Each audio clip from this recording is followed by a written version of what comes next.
Yo, Hey, how you been lately? I never actually expected you to come. After all, you've always been busy with your work, man. Yeah, sorry, bro. I've been busy lately about the school project, about the work. I'm a bit lost from it. A bit lost.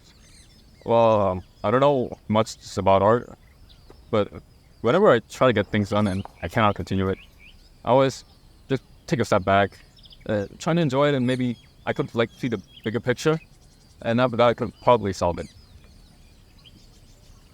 But anyway, so you want to go play football? I mean, we haven't played it since we were, kids. Wait, or maybe we could go to that one old place that we, like, always been to. Yeah, sure. I'll go. I remember how we used to always come here and play as kids, but our parents were strict, so we would get in trouble and then run away. Huh. I remember that. I also remember how I was faster than you. Just the one that missed that one pass and tripped.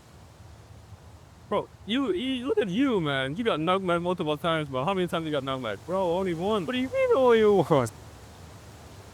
Bro, I miss the time when we were kids. Back then, I feel like we had more freedom. Freedom. Hey, what's that? That's Kleng Ek, bro. Pretty sure people usually play it on this season. Do you want to make it? What? Make it? Yeah, I think we should do something fun together. How? I never made a kite before. Don't worry, I know a guy. How may I have the pleasure of assisting you today? We came in today because we wanted your help in making a kite. If we wanted to make a kite, we first need to understand what makes the kite fly first. The first issue we have to deal with is gravity. We can think of gravity as the force that's pulling the kite down. Think of it like an anchor. It's always there, it's always present. And it's the main thing that we're fighting against. So it's important to keep in mind that when we're trying to make the kite, we should make it as light as humanly possible, like before it starts to break. Because the lesser the weight, the lesser we have to fight against gravity. Second, lift. That is our kite's ambition. It is the force that is created by the air moving above and below our kite. Lift is the thing that keeps our kite in the air and stops it from sinking back down to the ground, and in some cases, like slamming straight to the ground. So without lift, our kite cannot fly. And the third one we have to worry about is the drag. In your terms, we can think of it as the phantom tax that we have to pay for flying. Drag is present everywhere in our kite. It's present in the string, the flaps, and even the frame. It slows our kite down. But drag is important because, let's say when we're taking off, without drag, there's no lift that can be created. And last but not least, tension. That is the pull your kite feels when in this flight. Without tension, your kite would just fly away. Just think of it like a dog without a leash. It would take the chance that it could and just leave you. Wait, would the strength of the wind affect the kite? Because, the wind isn't always constant. You got a point there. Well, when we're talking about wind, the wind we're talking about when we're flying the kite is relative wind. It is the wind you feel, let's say when you're riding a bike and you feel wind touching your face. That is relative wind. And relative wind is important. The faster the relative wind is, the more lift our kite will feel up in the air. And the second thing we have to worry about is turbulence. And it isn't just about relative wind itself. The wind itself needs to be constant to move.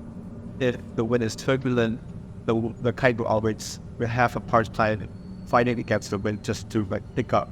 Imagine if the wind is coming at the kite from multiple directions. The kite will know which drag to pick up and how it will fly. So it's important that we pick the right location on where we want to fly the kite, where the wind is stable, it's still enough where to fly. And there's one more thing that you have to keep in mind. It's the angle of attack. It's the way you attach your string to the kite. Depending on how you do it, it can change the angle of which the kite interacts with the wind. And if you set it too high, it could mess up with the airflow, increase drag, and the kite will flap around like would it were too low, and it won't pick up enough lift and would just fall straight off. If you set the angle just enough, it will soar and keep soaring like beautiful bird sky above it. And with all that, I hope that you guys can accomplish your goal. Wait, so how are we supposed to actually make a kite?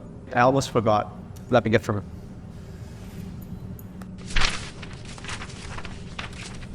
I made this blueprint before you guys got here because he told me you guys were making a kite, and I got excited. So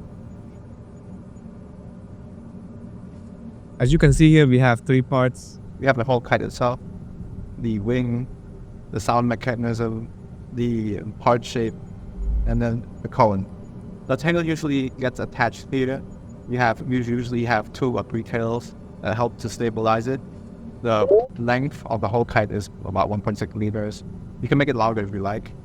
The sound mechanism and the wingspan is about 1.4 meters. And here is a more detailed layout of the sound mechanism.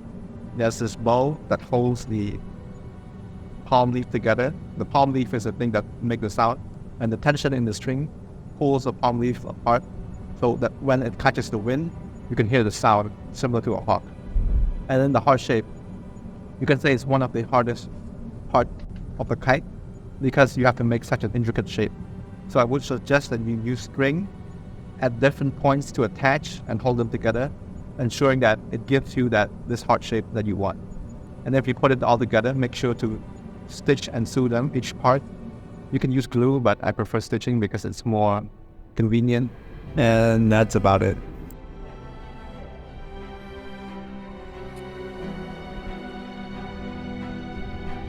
Here, you give it a try.